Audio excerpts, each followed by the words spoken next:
টাকা মায়ের হাতে দেওয়ার আগে, 500 টাকা বাবাকে দেওয়ার আগে যে চিন্তা করে যে আমি কেন দেব, আমার বড় ভাই আছে না, আমার মেজো ভাই আছে না, সব আমি কেন, প্যারাসিটামল আমি কেন, ওষুধ আমি কেন, ডাক্তার আমি কেন, তাকে বলি ওরে বেটা, ওয়াইসুল করণী নবীজির আমলে পৃথিবীতে ছিল, উপস্থিত ছিল, এরপরেও সাহাবা হতে পারে নাই, কারণ ঈমান ছিল, নবীজিকে দেখতে পারে নাই, কপালের চোখে দেখতে পারলো না। কেন? বারবার যেতে চেয়েছে।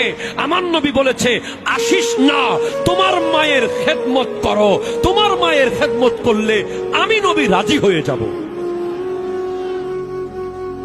তাইলে ওয়াইসুল করণী সাহাবা হওয়াকে স্যাক্রিফাইস করেছে মায়ের জন্য।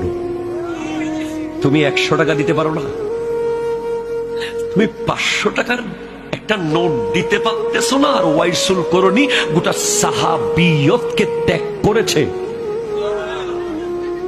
মাকে রাজি করার জন্য, বাবাকে রাজি করার জন্য।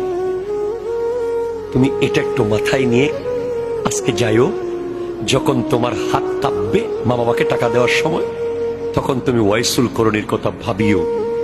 শুধু মায়ের সেবা করার জন্য সাহাবী হতে পারে নাই, বিনিময় পেল কি? আমার নবী হযরত ওমরকে আর হযরত আলী রাদিয়াল্লাহু তাআলা নেই, দুইজন জলিলুল কদর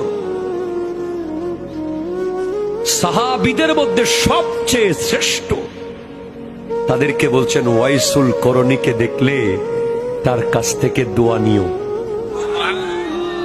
সাহাবী দোয়া নেবে তাবেঈন থেকে, এক র‍্যাঙ্ক নিচে। কেন ইয়া রাসূলুল্লাহ? কারণ সে তার মাকে রাজি করেছে।